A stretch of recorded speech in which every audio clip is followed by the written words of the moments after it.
Yosua 16 ayat 1 sampai 10. Kemudian keluarlah undi bagi Bani Yusuf. Batas mereka mulai dari sungai Yordan dekat Yeriko di sebelah timur mata-mata air Yeriko, melalui padang gurun yang naik dari Yeriko ke gunungan, ke Betel, kemudian menuju ke Luz, terus ke daerah orang Arki, ke Atarot, turun ke barat ke daerah orang Yaflet sampai daerah Bet Horon Hilir, dan selanjutnya sampai Geser dan berakhir di laut. Demikianlah Bani Yusuf, yakni suku Manasye dan suku Efraim, menerima milik pusaka. Daerah Bani Efraim menurut kaum-kaum mereka ialah demikian. Batas milik pusaka mereka ke timur ialah Atarot Adar sampai Bet Horon Hulu.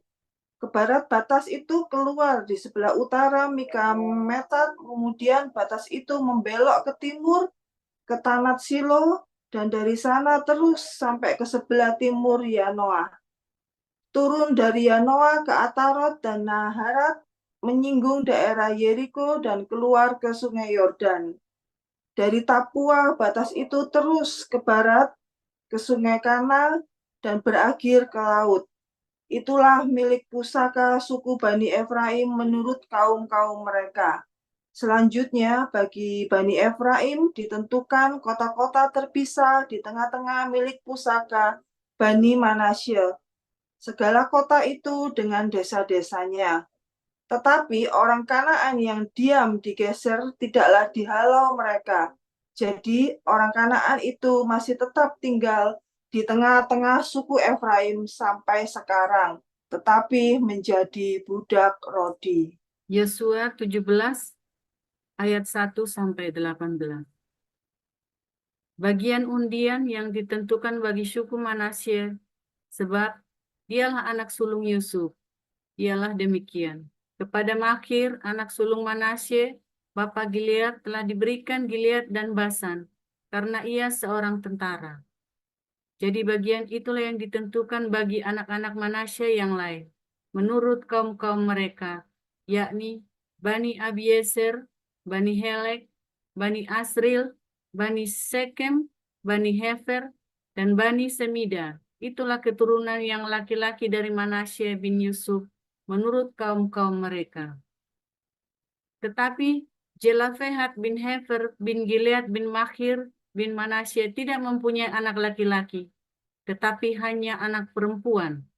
Inilah nama anak-anaknya itu: Mahla, Noah, Hogla, Milka, dan Tirza. Mereka datang menghadap Imam Eliezer dan menghadap Yosua bin Nun serta para pemimpin dan berkata, Tuhan telah memerintahkan kepada Musa untuk memberikan milik pusaka kepada kami di tengah-tengah saudara-saudara kami. Sebab itu, diberikannya kepada mereka milik pusaka di tengah-tengah saudara-saudara ayah mereka sesuai dengan titah Tuhan. Demikianlah kepada suku Manasye jatuh 10 bidang tanah, selain dari tanah Gilead dan Basan yang di seberang Yordan. Sebab anak-anak perempuan Manasye telah menerima milik pusaka di tengah-tengah anak-anaknya lelaki. Sedang tanah Gilead ditentukan bagi anak-anak lelaki Manasye yang lain. Jadi batas daerah Manasye ialah dari Asyer ke Metat yang di sebelah timur Sikem, kemudian batas itu terus ke selatan ke daerah penduduk En Tapua. Tanah Tapua adalah kepunyaan suku Manasye, tetapi kota Tapua dekat batas daerah Manasye adalah kepunyaan Bani Efraim. Kemudian batas itu turun ke sungai Kana, ke sebelah selatan sungai itu. Kota-kota di sana adalah kepunyaan suku Efraim, sekalipun di tengah-tengah kota-kota suku Manasye. Selanjutnya batas daerah Manasye itu lewat dari sebelah utara sungai itu dan berakhir ke laut. Ke selatan daerah itu kepunyaan suku Efraim dan ke utara kepunyaan suku Manasye. Batasnya ialah laut di sebelah utara, batas daerah itu menyinggung daerah Asyer, di sebelah timur menyinggung daerah Isakar. Tetapi di daerah Isakar dan Asyer ada juga kepunyaan suku Manasye, yakni Betsean, dengan segala anak kotanya. Yibleam telah ulang.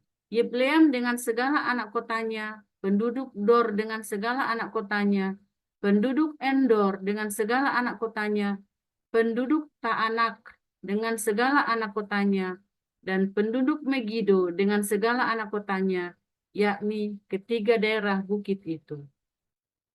Tetapi Bani Manasye tidak dapat menduduki kota-kota itu, sebab orang Kanaan berhasil untuk tetap diam di negeri itu. Setelah orang Israel menjadi kuat, orang Kanaan itu dibuatnya menjadi orang Rodi, tetapi tidaklah sama sekali mereka itu dihalaunya. Berkatalah Bani Yusuf kepada Yosua demikian, mengapa engkau memberikan kepadaku hanya satu bagian undian dan satu bidang tanah saja menjadi milik pusaka, padahal aku ini bangsa yang jumlahnya banyak, karena Tuhan sampai sekarang memberkati aku? Jawab Yosua kepada mereka, kalau engkau bangsa yang banyak jumlahnya, pergilah ke hutan dan bukalah tanah bagimu di sana di negeri orang Feris dan orang Refaim, jika pegunungan Efraim terlalu sesak bagimu. Kemudian berkatalah Bani Yusuf, pegunungan itu tidak cukup bagi kami, dan semua orang Kanaan yang diam di dataran itu mempunyai kereta besi, baik yang diam di Betsean dengan segala anak kotanya maupun yang diam di lembah Yisrael. Lalu berkatalah Yosua kepada keturunan Yusuf, kepada suku Efraim dan suku Manasye, engkau ini bangsa yang banyak jumlahnya dan mempunyai kekuatan yang besar. Tidak hanya satu bagian undian ditentukan bagimu, tetapi pegunungan itu akan ditentukan bagimu juga. Dan karena tanah itu hutan, haruslah kamu membukanya. Kamu akan memilikinya sampai ke ujung-ujungnya, sebab kamu akan menghalau orang Kanaan itu, sekalipun mereka mempunyai kereta besi dan sekalipun mereka kuat. Wahyu 7 ayat 1 sampai 17. Kemudian daripada itu aku melihat 4 malaikat berdiri pada keempat penjuru bumi, dan mereka menahan keempat angin bumi, supaya jangan ada angin bertiup di darat, atau di laut, atau di pohon-pohon. Dan aku melihat seorang malaikat lain muncul dari tempat matahari terbit. Ia membawa meterai Allah yang hidup, dan ia berseru dengan suara nyaring kepada keempat malaikat yang ditugaskan untuk merusakkan bumi dan laut. Katanya, janganlah merusakkan bumi atau laut atau pohon-pohon sebelum kami memeteraikan hamba-hamba Allah kami pada dahi mereka. Dan aku mendengar jumlah mereka yang dimeteraikan itu 144.000 yang telah dimeteraikan dari semua suku keturunan Israel. Dari suku Yehuda 12.000 yang dimeteraikan. Dari suku Ruben 12.000. Dari suku Gad 12.000. Dari suku Aser 12.000. Dari suku Naftali 12.000. Dari suku Manase 12.000. Dari suku Simeon 12.000. Dari suku Lewi 12.000. Dari suku Isakar 12.000. Dari suku Jebulun 12.000. Dari suku Yusuf 12.000. Dari suku Benyamin 12.000. Kemudian daripada itu aku melihat sesungguhnya suatu kumpulan besar orang banyak yang tidak dapat terhitung banyaknya, dari segala bangsa dan suku dan kaum dan bahasa, berdiri di hadapan tahta dan di hadapan anak domba, memakai jubah putih dan memegang daun-daun palem di tangan mereka. Dan dengan suara nyaring mereka berseru, keselamatan bagi Allah kami yang duduk di atas tahta dan bagi anak domba. Dan semua malaikat berdiri mengelilingi tahta dan tua-tua dan keempat makhluk itu. Mereka tersungkur di hadapan tahta itu dan menyembah Allah sambil berkata, amin. Puji-pujian dan kemuliaan dan hikmat dan syukur dan hormat dan kekuatan dan kekuasaan dan kekuatan bagi Allah kita sampai selama-lamanya. Amin. Dan seorang dari antara tua-tua itu berkata kepadaku, siapakah mereka yang memakai jubah putih itu? Dan dari manakah mereka datang? Maka kataku kepadanya, Tuanku, Tuan, mengetahuinya. Lalu ia berkata kepadaku, mereka ini adalah orang-orang yang keluar dari kesusahan yang besar. Dan mereka telah mencuci jubah mereka dan membuatnya putih di dalam darah anak domba. Karena itu, mereka berdiri di hadapan tahta Allah dan melayani Dia siang malam di bait sucinya. Dan Ia yang duduk di atas tahta itu akan membentangkan kemahnya di atas mereka. Mereka tidak akan menderita lapar dan dahaga lagi. Dan matahari atau panas terik tidak akan menimpa mereka lagi.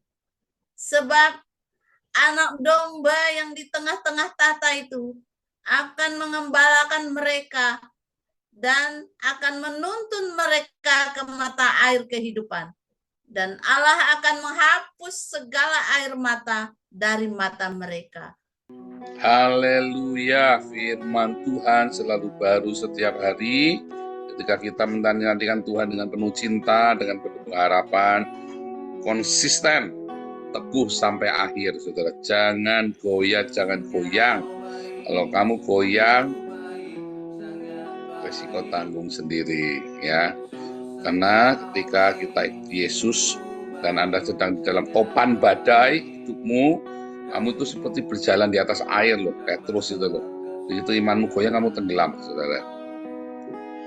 Ya, tapi kalau kamu tetap teguh, setia, apa yang terjadi, Tuhan akan tuntaskan hidupmu, saudara. Dan kamu akan meluap dengan kebahagiaan, ya. Aku menang bersama Yesus Tuhan, aku menang di dalam peperangan. Wah, saya mah nyanyi itu mah gegap gembita, saudara ya. Kalau Anda enggak gitu, terserah kamu. Kalau saya mah puas nyanyinya ya. Ku menang bersama Yesus Tuhan. Nah, kalau Anda enggak menang, ya terserah. Kalau saya mah menang, saudara ya. Puas. Ya, di dalam kemenangan itu ada ucapan syukur yang luar biasa sama Tuhan, dan itu saudara merasakan pertolongan Tuhan yang luar biasa. Dan Anda tidak akan susah ngajari anak Anda tentang Tuhan. Mengapa? Anak melihat kamu menang, dia akan jadi teladan. Dia ingat saudara. Dia ingat kalau Anda baru kasih kekiran sedikit sama suamimu udah minta cerai. Kamu baru kekiran sedikit sama bosmu udah minta keluar. Dia tidak menang, saudara. Kamu baru dalam tekanan sedikit aja, utang sana utang sini, ya kan? Saudara menang, belajar saudara ya. Jangan takut, di dalam percobaan. Ya, paling mati. Loh, kok paling mati? Paling iya sih, maunya apa? Saudara, enak aja lu. Paling mati, saudara. Kan mati kan sudah percaya Yesus, ketemu Tuhan. Bukan ketemu bidadari ya, ketemu Tuhan, saudara ya. Ketemu bidadari, nggak usah mati, kamu pergi kali jodoh, banyak bidadari di sana, saudara. Nggak usah nunggu mati ini kadang-kadang ya. Tetangganya Bulusi yang di Indonesia juga mau ketemu bidadari aja datang mati dulu. On saudara ya, saya mau ketemu bidadari saya pergi ke Alexis, saudara. On juga nih tetangganya Bulusi ini di Indonesia. Aduh, untung Bulusi udah nggak di Indonesia lagi ya. Saya kadang-kadang ketawa sendiri kalau malam mau tidur ya, saudara ya. bisa terus ingat bidadari. Saya bilang, goblok ini orang yang datang mati dulu. Saya batin, saudara ya. Tapi kenapa Anda takut mati ya saudara? Karena ternyata belum lahir baru. Belum mati, iya. Dulu waktu saya dipulihkan saudara 2014, 2013, 2014. Mikir apa? Paling mati. Mati ketemu Tuhan, udah. Selesai. Karena ada keyakinan ya. Ketemu Tuhan, damai, sudah, tenang. Malah enggak mati saudara. Malah enggak mati-mati sampai sekarang. Malah jadi bikin ruwet Indonesia, tetap enggak mati-mati. Iya kan? Tuhan Yesus bilang, barang siapa takut kehilangan nyawanya, justru akan kehilangan nyawanya. Barang siapa tidak takut kehilangan nyawanya karena Tuhan, justru akan mendapatkannya. Aneh ya, itu paradoks saudara. Itu paradoks iman loh. Kalau kamu takut, ya kalau kamu takut kehilangan suamimu, malah suamimu hilang di gondol bebek gombel. Tapi kalau kamu tidak takut kehilangan suamimu, karena Tuhan Yesus loh ya. Oh, aku tidak takut kehilangan suamiku, tenang karena aku ini sudah cantik, percaya. Nggak taunya suamimu bukan cari yang cantik saudara ya. Carinya yang nurut, yang nggih mas, iya koko, nggih mas. Kamu di rumah mentang-mentang cantik, suamimu lagi ngomong dikit apa dikasih sambel saudara ya, repot saudara, apa dikira jadi sandal. Jangan begitu saudara ya. Mentang-mentang cantik kamu jadi istri, suamimu dikasih makan sandal. Lama-lama dia cari, nggak mau cari yang cantik, capek cari yang cantik, karena cari yang nurut aja. Repot saudara, ya kan? Sama kan? Jangan sok-sokan saudara ya. Oh suamiku nggak ganteng, nggak bakal ada yang ngambil. Loh, mukanya nggak ganteng, dompetnya ganteng saudara, repot kamu. Aduh. Ya, karena sekarang kan gadis-gadis kan tidak cari yang ganteng saudara, ya kan, cari yang gendut kayak saya gini, yang gembul-gembul kayak saya ini saudara, yang dicari sama gadis-gadis kan. Udah nggak cari yang six pack lagi kan. Nah, soalnya kalau di Belanda cari yang six pack berarti punyanya koko yang lain saudara, bukan punyanya Cici, punyanya koko itu yang six pack gitu saudara. Yang paham jangan katakan amin. Repot saudara, mencarinya gembul-gembul ya. Nah, saya pernah ceritakan dulu tetangga kita orang Cina daratan dari Cina. Dia sedih, ya suamiku digondol sama cowok lain, orang Spanyol. Suamimu digondol sama cowok. Saya lagi mikir, sebentar. Suamimu digondol sama lelaki lain, orang Spanyol. Iya itu. Dia ngomongnya nggak tega. Pas dia homo saudara, suami jadi homo ninggalin dia. Netan saudara. Balik lagi. Kalau kamu hidup dalam kemenangan, saudara ya. Kalau kamu setia melayani Tuhan, setia dengan cintamu pada Tuhan, kamu hidup mantap ya saudara ya. Maka justru kamu akan mendapatkan semuanya 100 kali lipat. Bukan dapat 100 istri, bukan. Ya suami-suami mentang-mentang udah saya mau setia sama Tuhan supaya ya saya tidak takut kehilangan saya, tidak kehilangan istri saya tidak takut. Tanpa barang siapa kehilangan istrinya, meninggalkan istrinya, maka Tuhan akan mengganti 100 kali lipat. Kan edan saudara. Ben mati sisan dapat gantinya 100 kali lipat. Kan edan sudah di suami-suami ini melayani Tuhan, cari mati istrinya pakai uang, dia dibunuh pas sama orang, malah ini saya dapat 100 kali lipat. Ini geblek ini. Kadang-kadang pikir orang Kristen tadi dia, saya berpikir orang beragama ini. Bukan gitu maksudnya. Maksudnya kalau kamu mengikuti Yesus, kamu percaya Yesus, lalu istrimu masih Islam, lalu minta cerai, ya jangan dicerai saja, enggak apa-apa, tak cari gantinya.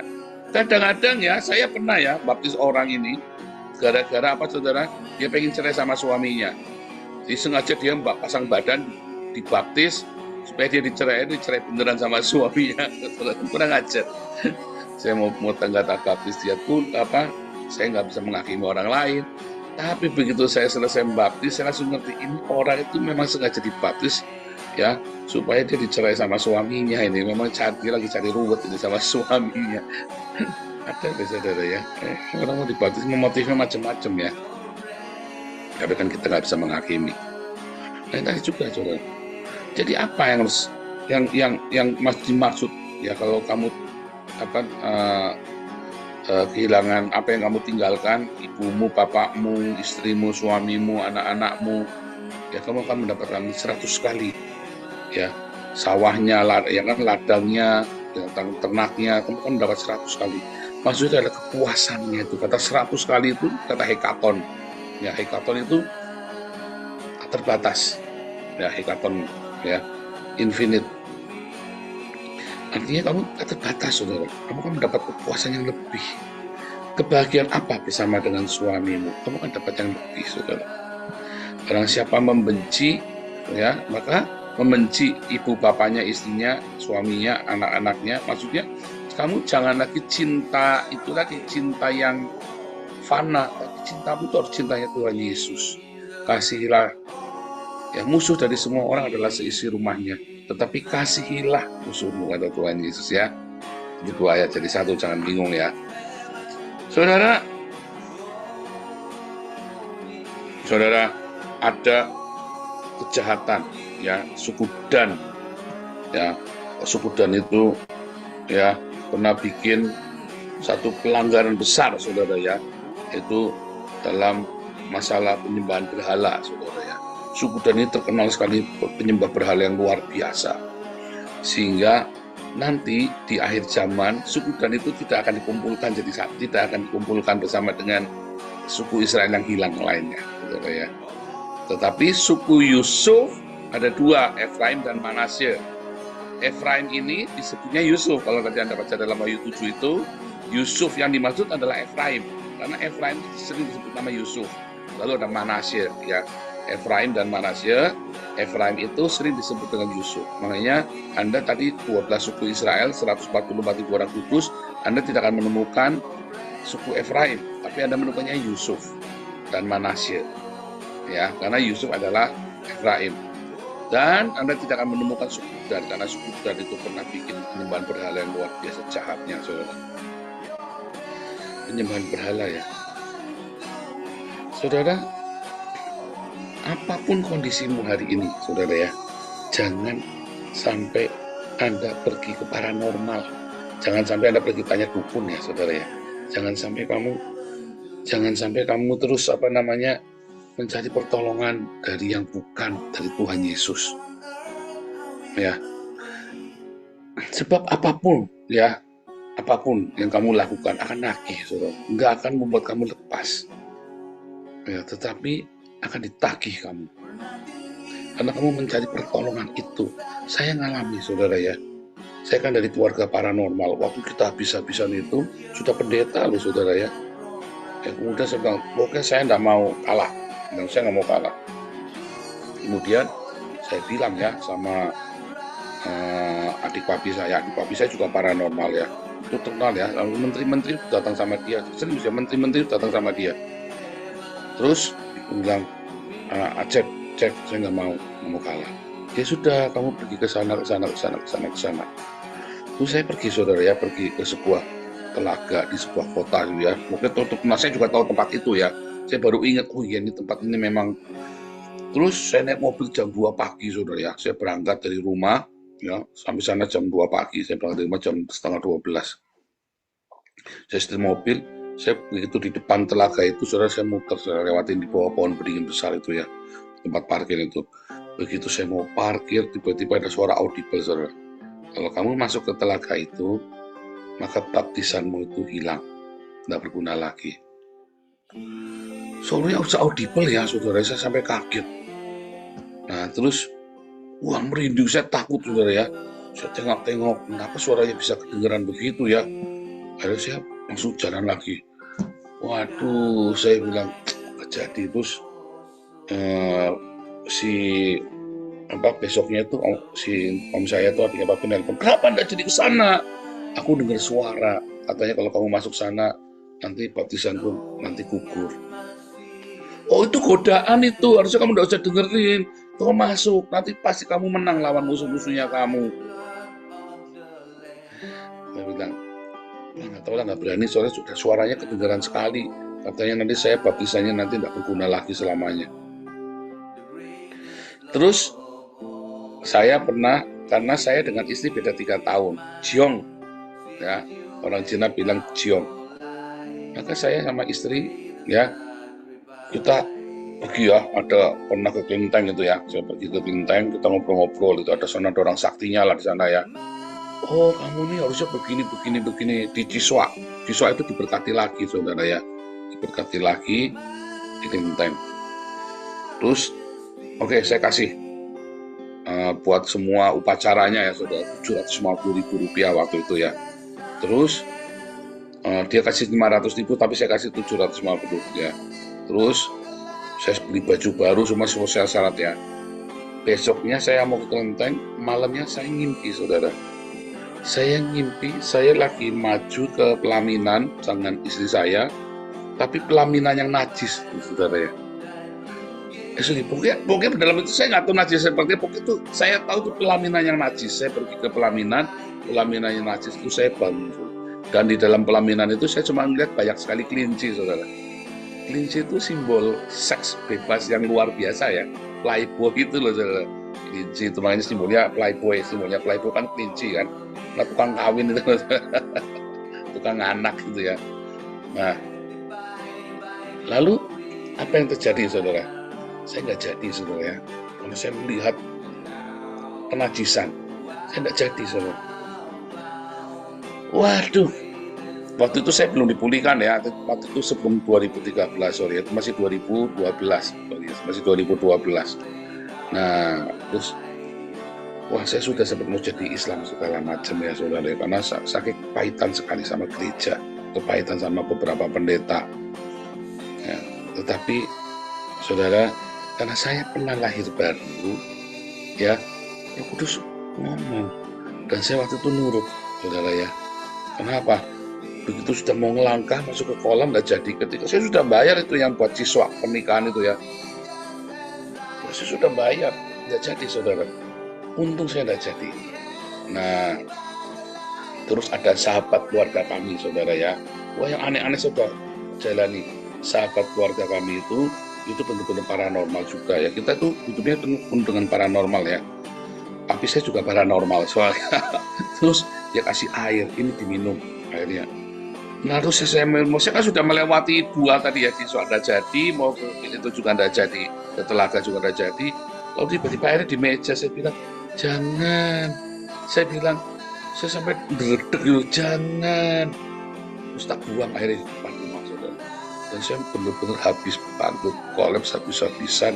Bahkan anak tuh sudah naik taksi pergi saudara. Saya kejar itu taksinya saudara, keprok-keprok. Saya sudah ngalami saudara ya, yang itu mengerikan seperti itu ya. Kasih aku kesempatan lagi, jangan pergi, aku bilang begitu ya. Terus 2014 itu ya, terus saya puasa terus saudara ya, saya doa puasa. Habis saya doa puasa saudara, yang terjadi apa saudara? Yang terjadi saya doa puasa, nggak usah pakai macam-macam. Tiba-tiba anak ikut ya, berapa bulan kemudian anak ikut puasa saudara. Karena mungkin kasihan saya puasa sendirian, dia nemenin. Atau mungkin karena memang nggak ada beras di rumah. Jadi dia ikut puasa. Bisa jadi saudara, saya nggak ngerti deh. Pokoknya dia ikut puasa. Jadi kita puasa sama-sama setahun. Makan satu hari cuma 1 kali. 24 jam makan cuma sekali. Apa yang terjadi saudara? Tiba-tiba setahun, kita puasa sambil bertengkar ya, sambil berantem saudara. Saya puasa itu sambil bertengkar. Nah kalau kita bertengkar mana bawa pisau saudara, 5, bawa pisaunya 5 saudara. Ngeri saudara ya, wah. Terus kita puasa sama-sama sambil bertengkar, sambil puasa. Setahun kemudian, 2 tahun, nggak tahu kenapa ujuk-ujuk kita nggak pernah bertengkar lagi saudara. Ya adem aja begitu, tiba-tiba adem aja rumahnya. Ya, saudara bertahan ya, saudara bertahan, jangan kamu lari kemana-mana. Sekali kamu belok nanti kayak Hani Kristian nggak bisa balik. Saya sudah sempat jadi Islam ya. Kurang seminggu saya temu syahadat jadi Islam. Tiba-tiba Tuhan Yesus datang di kamar saya. Kurang seminggu mau syahadat tuh saudara. Tuhan Yesus datang di kamar saya. Saudara, apapun kondisimu, bertahan sampai akhir. Jangan cari dewa lain, jangan cari Tuhan lain. Bertahan. Jangan cari pertolongan lain, cari pertolongan Tuhan Yesus saja, saudara. Sampai titik darah penghabisan. Nanti kamu akan bahagia. Kamu akan puas hidupmu. Jangan goyang sedikit pun, saudara. Semua itu adalah dewa-dewa kenajisan, dewa kejijikan, dewa kesia-siaan. Hanya Yesus ya yang akan membawamu sampai kepada cinta yang sejati. Semua cinta itu ada pengorbanan. Tidak ada cinta tanpa pengorbanan. Bahkan Yesus sendiri mati di kayu salib karena cinta. Kita juga mengalami daging kita disembelih. Harga diri kita diinjak-injak karena cinta, saudara. Jangan sampai kamu tidak tahan. Begitu kamu tidak tahan, cinta itu habis. Artinya kamu tidak punya cinta lagi. Tapi kalau kamu bertahan, sebenarnya simpel. Cuman, ya sudah Tuhan. Udah cuman gitu saja. Tapi kalau, tidak bisa ini harga diri. Nanti, ini masalahnya prinsip keluarga. Ini masalahnya nanti panjang ini. Nah, itulah godaan, saudara. Yang membuat kamu tidak bisa bertahan untuk kamu. Tidak bisa ini prinsipnya. Akhirnya Anda keluar dari yayasan, dari komunitas kita. Saya sedih ya kalau ada yang keluarnya orang ini nggak bikin salah. Tapi gara-gara prinsip, saudara ya. Padahal orang ini tidak salah. Saya sedih sekali. Orang ini baik sekali dan ini orang hebat. Saya bilang ini orang hebat sekali. Berdedikasi sekali. Ya. Tetapi nggak tahan dalam tekanan. Padahal masalahnya bukan sama saya, tapi kok jadi saya dijauhin gitu. Saya sedih sekali, saudara ya. Saya sedih. Karena apa? Saya mengalami, saya tahu perasaannya. Saya juga digituin sama pada saya. Bukan saya mau gitu, bukan. Tapi saya ngerti ternyata memang nggak bisa diapa-apain. Karena itu memang terjadi. Itulah komunitas. Itulah konflik dalam komunitas. Jangan berhenti mencintai. Jangan kamu bilang, ada lagu ya? Ada lagu kan gimana? Sabar, Tuhan selalu sertamu. Sabar, ada begitu ya? Tapi jangan diganti lagunya. Tahu dulu waktu di Satya Wacana lagi demo itu, sabar, sabar ada batasnya. Sabar, sabar ada batasnya. Jangan, sabar itu ada batasnya. Kalau sabarmu ada batasnya, berarti kamu lahir baru. Sabarmu itu made in Mekah, saudara. Ada batasnya, iya kan? Sabar itu ada batasnya, itu made in Mekah. Tapi sabarnya Tuhan Yesus, made in Jerusalem, nggak ada batasnya, saudara. Lebih luas dari langit biru, lebih dalam daripada samudra. Itu sabarnya Tuhan Yesus. Itu cintanya Tuhan Yesus. Selebar samudra, sedalam palungan, apapun masuk ke dalamnya bersih, saudara. Kotoran sampah apapun langsung bersih. Itulah cintanya Tuhan Yesus. Tuhan Yesus berkati.